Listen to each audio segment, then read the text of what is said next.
झोपड़े के द्वार पर बाप और बेटा दोनों एक बुझे हुए अलाव के सामने चुपचाप बैठे हुए हैं और अंदर बेटे की जवान बीवी बुधिया प्रसव वेदना में पछाड़ खा रही थी। रह रह कर उसके मुंह से ऐसी दिल हिला देने वाली आवाज़ निकलती थी कि दोनों कलेजा थाम लेते थे। जाड़ों की रात थी, प्रकृति सन्नाटे में डूबी हुई, सारा गांव अंधकार में लय हो गया था।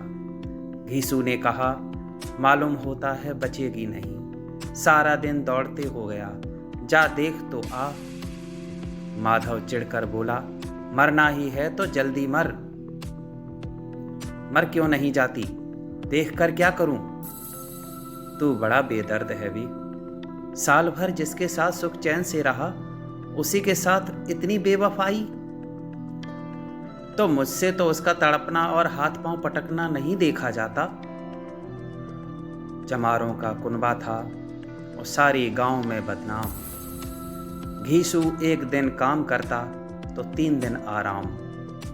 माधव इतना कामचोर था कि आध घंटे काम करता तो घंटे भर चिलम पीता, इसलिए उन्हें कहीं मजदूरी नहीं मिलती थी। घर में मुट्ठी भर भी अनाज मौजूद हो तो उनके लिए काम करने की कसम थी। जब 2-4 फाके हो जाते तो घीसू पेड़ पर चढ़कर लकड़ियां तोड़ लाता और माधव बाजार बेच आता, और जब तक वह पैसे रहते दोनों इधर उधर मारे मारे फिरते। जब फाके की नौबत आ जाती तो फिर लकड़ियां तोड़ते या मजदूरी तलाश करते। गांव में काम की कमी न थी, किसानों का गांव था, मेहनती आदमी के लिए 50 काम थे, मगर इन दोनों को उसी वक्त बुलाते जब 2 आदमियों से एक का काम पाकर भी संतोष कर लेने के सिवा और कोई चारा न होता। अगर दोनों साधु होते तो उन्हें संतोष और धैर्य के लिए संयम और नियम की जरूरत न होती। यह तो इनकी प्रकृति थी, विचित्र जीवन था इनका। घर में मिट्टी के 2-4 बर्तन के सिवा कोई संपत्ति नहीं थी। फटे चीथड़ों से अपनी नग्नता को ढके हुए जिए जाते थे, संसार की चिंताओं से मुक्त, कर्ज से लदे हुए। गालियां भी खाते, मार भी खाते, मगर कोई भी गम नहीं। दीन इतने कि वसूली की बिल्कुल आशा न रहने पर भी लोग इन्हें कुछ न कुछ कर्ज दे देते थे। मटर आलू की फसल में दूसरों के खेतों से मटर या आलू उखाड़ लाते और भून भान कर खा लेते, या 10-5 ऊख उखाड़ लाते और रात को चूसते। घीसू ने इसी आकाश प्रवृत्ति से 60 साल की उम्र काट दी और माधव भी सपूत बेटे की तरह बाप ही के पद चिन्हों पर चल रहा था, बल्कि उसका नाम और भी उजागर कर रहा था। इस वक्त भी दोनों अलाव के सामने बैठकर आलू भून रहे थे, जो कि किसी के खेत से खोद लाए थे। घीसू की स्त्री का तो बहुत दिन हुए देहांत हो गया था। माधव का ब्याह पिछले साल हुआ था। जब से यह औरत आई थी उसने इस खानदान में व्यवस्था की नींव डाली थी और इन दोनों बगैरतों का दोजख भरती रहती थी। जब से वह आई यह दोनों और भी आराम तलब हो गए थे, बल्कि कुछ अकड़ने भी लगे थे। कोई कार्य करने को बुलाता तो निर्व्याज भाव से दुगनी मजदूरी मांगते, और वही औरत आज प्रसव वेदना से मर रही थी और यह दोनों शायद इसी इंतजार में थे कि वह मर जाए तो आराम से सोएं। घीसू ने आलू निकाल कर छीलते हुए कहा, जाकर देख तो क्या दशा है उसकी। चुड़ैल का फिसाद होगा और क्या, यहाँ तो ओझा भी 1 रुपया मांगता है। माधव को भय था कि वह कोठरी में गया तो घीसू आलूओं का बड़ा भाग साफ कर देगा। बोला, मुझे वहां जाते डर लगता है। डर किस बात का है, मैं तो यहाँ हूं ही। तो तुम ही जाकर देखो ना। मेरी औरत जब मर रही थी तो मैं 3 दिन तक उसके पास से हिला तक नहीं, और मुझसे लजाएगी कि नहीं। जिसका कभी मुंह नहीं देखा आज उसका उगड़ा हुआ बदन देखूं, उसे तन की सुध भी तो नहीं होगी। मुझे देख लेगी तो खुलकर हाथ पांव भी न पटक सकेगी। मैं सोचता हूं कोई बाल बच्चा हुआ तो क्या होगा।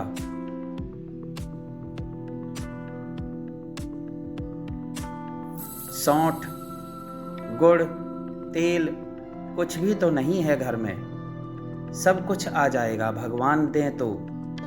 जो लोग अभी पैसा नहीं दे रहे हैं वे ही कल बुलाकर रुपए देंगे। मेरे 9 लड़के हुए, घर में कभी कुछ न था, मगर भगवान ने किसी न किसी तरह बेड़ा पार ही लगाया।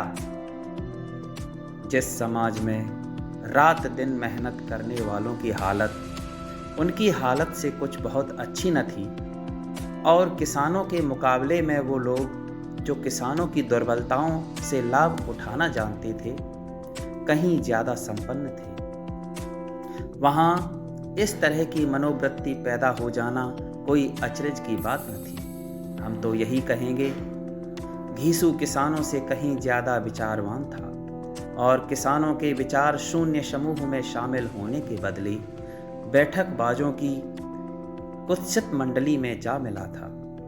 हाँ, उसमें यह शक्ति न थी कि बैठकबाजों के नियम और नीति का पालन करता, इसलिए जहाँ उसकी मंडली के और लोग गांव की सरगना और मुखिया बने हुए थे, उस पर सारा गांव उंगली उठाता था। फिर भी उसे यह तस्कीन तो थी ही कि अगर वह फटे हाल है तो कम से कम उसे किसानों की सी जी तोड़ मेहनत तो नहीं करनी पड़ती, और उसकी सरलता और निरीहता से दूसरे लोग बेजा फायदा तो नहीं उठाते। दोनों आलू निकाल निकाल कर जलते जलते खाने लगे। कल से कुछ नहीं खाया था, इतना सब्र न था कि उन्हें ठंडा हो जाने दें। कई बार दोनों की जबानें जल गईं। छिल जाने पर आलू का बाहरी हिस्सा बहुत ज़्यादा गर्म मालूम न होता था, लेकिन दांतों के तले पड़ते ही अंदर का हिस्सा जवान, हलक और तालू को जला देता था, और उस अंगारे को मुंह में रखने से ज़्यादा खैरियत इसी में थी कि वह अंदर पहुंच जाए। वहां से ठंडा करने के लिए काफ़ी सामान थे, इसलिए दोनों जल्द जल्द निकल जाते। हालांकि इस कोशिश में उनकी आंखों से आंसू निकल आते। घीसू को उस वक्त ठाकुर की बारात याद आई जिसमें 20 साल पहले वह गया था। उस दावत में उसे जो तृप्ति मिली थी वह उसके जीवन में एक याद रखने लायक बात थी, और आज भी उसकी याद ताज़ा थी। बोला, वह भोज नहीं भूलता। तब से फिर वह उस तरह का खाना और भरपेट नहीं मिला। लड़की वालों ने सबको भरपेट पूड़ियाँ खिलाई थीं। सबको, छोटे बड़े, सब ने पूड़ियाँ खाईं, और असली घी की चटनी, रायता, 3 तरह के सूखे साग, एक रसेदार तरकारी, दही, चटनी, रायता। अब क्या बताऊं कि उस भोज में क्या स्वाद मिला। कोई रोक टोक नहीं थी, जो चीज़ चाहो मांगो, जितना चाहो खाओ। लोगों ने ऐसा खाया कि किसी से पानी न पिया गया। मगर परोसने वाले हैं कि पत्तल में गर्म गर्म गोल गोल सुवासित कचौड़ियाँ डाल देते हैं। मना करते हैं कि नहीं चाहिए, पत्तल पर हाथ से रोके हुए हैं, मगर वह हैं कि दिए जाते हैं। और जब सब ने मुँह धो लिया तो पान इलायची भी मिली, मगर मुझे पान लेने की कहाँ सुध थी, खड़ा हुआ न जाता था। चटपट खाक जाकर अपने कंबल पर लेट गया। ऐसा दिल दरियाव था वह ठाकुर। माधव ने इन पदार्थों का मन ही मन मजा लेते हुए कहा, अब तो हमें कोई ऐसा भोज नहीं खिलाता। अब क्या खिलाएगा, वह जमाना दूसरा था। अब तो सबको किफ़ायती सूझती है। शादी ब्याह में मत खर्च करो, क्रियाक्रम में मत खर्च करो। पूछो, गरीबों का माल बटोर बटोर कर कहाँ रखोगे? बटोरने में तो कमी नहीं है, हाँ खर्च में किफ़ायत जो सूझती है। तुमने एक 20 पूरियाँ खाई होंगी, 20 से ज़्यादा खाई थी। मैं 50 खा जाता, 50 से कम मैं न खाई होंगी। अच्छा पट्ठा था, तू तो मेरा आधा भी नहीं है। आलू खाकर दोनों ने पानी पिया और वहीं अलाव के सामने अपनी धोतियां ओढ़कर पांव पेट में डाले सो रहे, जैसे 2 बड़े बड़े अजगर गेंडुलियां मारे पड़े हों और बुधिया अभी तक कराह रही थी। सवेरे माधव ने कोठरी में जाकर देखा तो उसकी स्त्री ठंडी हो गई थी। उसके मुंह पर मक्खियां भिनक रही थीं। पथराई हुई आंखें ऊपर टंगी हुई थीं। सारी देह धूल से लथपथ हो रही थी। उसके पेट में बच्चा मर गया था। माधव भागा हुआ घीसू के पास आया। फिर दोनों ने जोर जोर से हाय हाय करने लगे और छाती पीटने लगे। पड़ोस वालों ने यह रोना धोना सुना तो दौड़े हुए आए और पुरानी मर्यादा के अनुसार इन अभागों को समझाने लगे, मगर ज़्यादा रोने पीटने का अवसर न था। कफन और लकड़ी की फिक्र करनी थी, पर घर में तो पैसा इस तरह गायब था कि जैसे चील के घोंसले में मांस। बाप बेटे रोते हुए गांव के जमींदार के पास गए। वह इन दोनों की सूरत से नफरत करते थे। कई बार इन्हें अपने हाथों पीट चुके थे। चोरी करने के लिए, वादे पर काम पर नक आने के लिए। पूछा, क्या हुआ है बे घिसुआ, रोता क्यों है? अब तो तू कहीं दिखाई भी नहीं देता। मालूम होता है इस गांव में रहना नहीं चाहता। घीसू ने जमीन पर सिर रख कर आंखों में आंसू भरे हुए कहा, सरकार, बड़ी विपत्ति में हूँ। माधव की घरवाली रात को गुजर गई। रात भर तड़पती रही सरकार। हम दोनों उसके सिरहाने बैठे रहे। दवा दारू जो कुछ हो सका सब कुछ किया, मुदा वह हमें दगा दे गई। अब कोई एक रोटी देने वाला भी न रहा मालिक। तबाह हो गए, घर उजड़ गया। आपका गुलाम हूँ। अब आपके सिवा कौन उसकी मिट्टी उठेगी? आपके सिवा उसके द्वार पर जाऊं? जमींदार साहब दयालु थे, मगर घीसू पर दया करने वाले कंबल पर रंग चढ़ाना था। जी मैं तो आया, कह दें चल, दूर हो यहाँ से। यूँ तो बुलाने से भी नहीं आता, आज जब गरज पड़ी तो आकर खुशामद कर रहा है।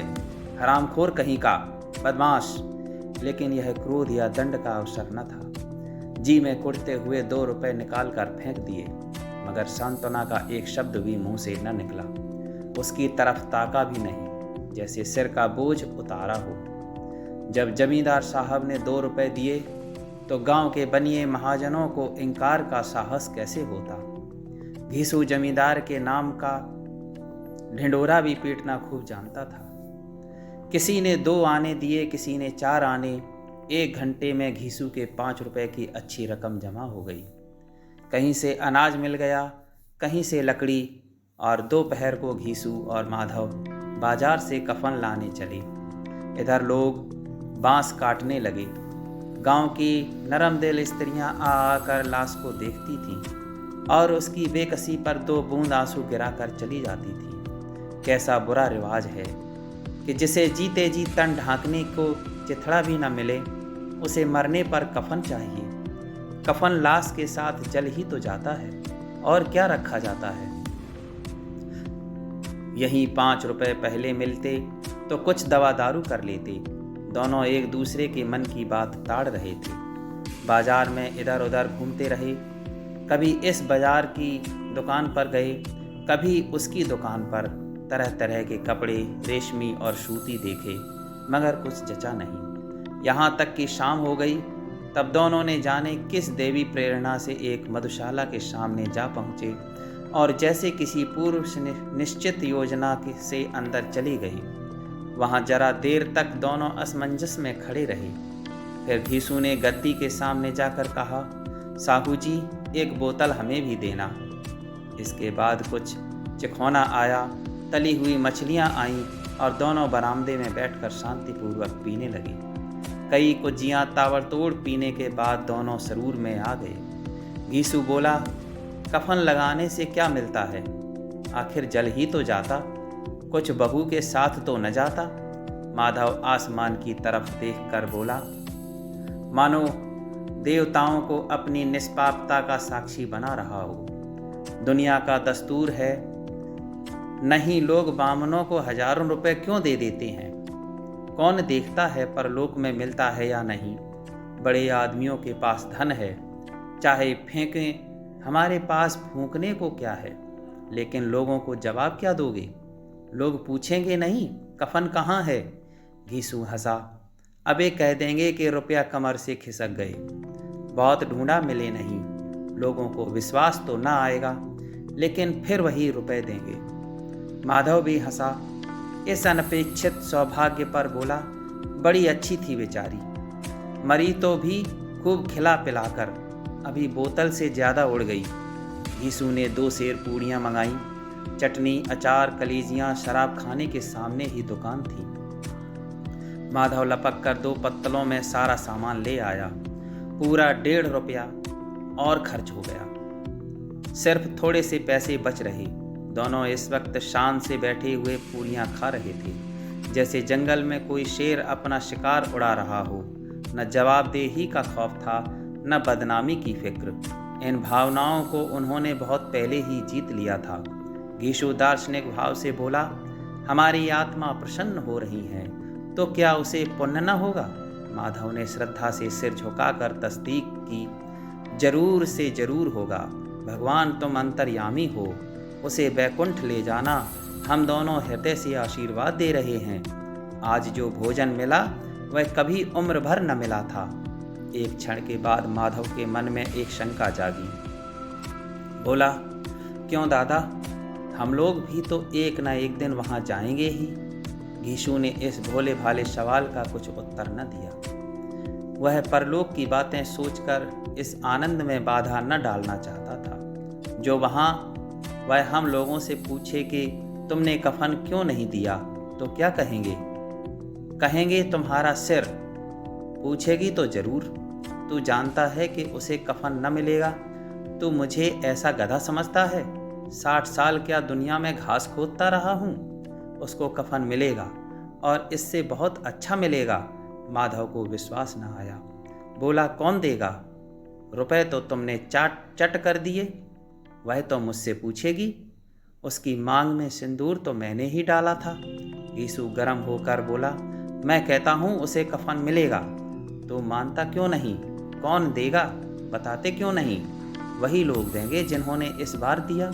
हाँ, अब की रुपए हमारे हाथ ना आएंगे। ज्यों ज्यों अंधेरा बढ़ता था और सितारों की चमक तेज होती थी, मधुशाला की रौनक भी बढ़ती जाती थी। कोई गाता था, कोई डींग मारता था और कोई संगी के गले लिपटा जाता था।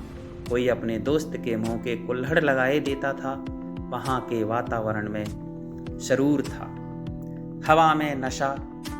कितने तो यहाँ आकर एक चुल्लू में मस्त हो जाते। शराब से ज़्यादा वहाँ की हवा उन पर नशा करती थी, जीवन की बाधाएं खींच लेती थी और कुछ देर के लिए वे भूल जाते थे कि वे जीते हैं या मरते हैं, या न जीते हैं न मरते हैं। और ये दोनों बाप बेटा अब भी मज़े ले लेकर चुस्कियाँ ले रहे थे।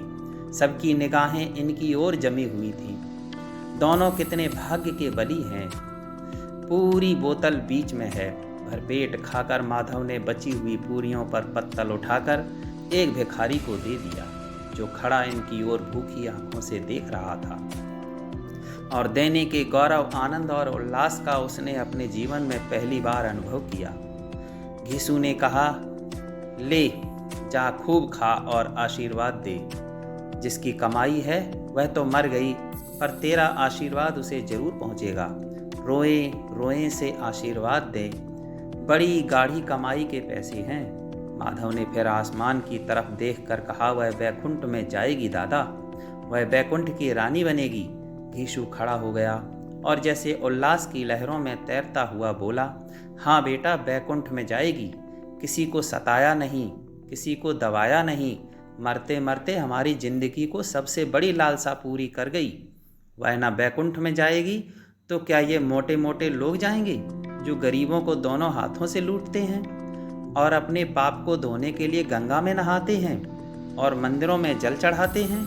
श्रद्धालुता का यह रंग तुरंत ही बदल गया। अस्थिरता नशे की खासियत है। दुख और निराश का दौर हुआ।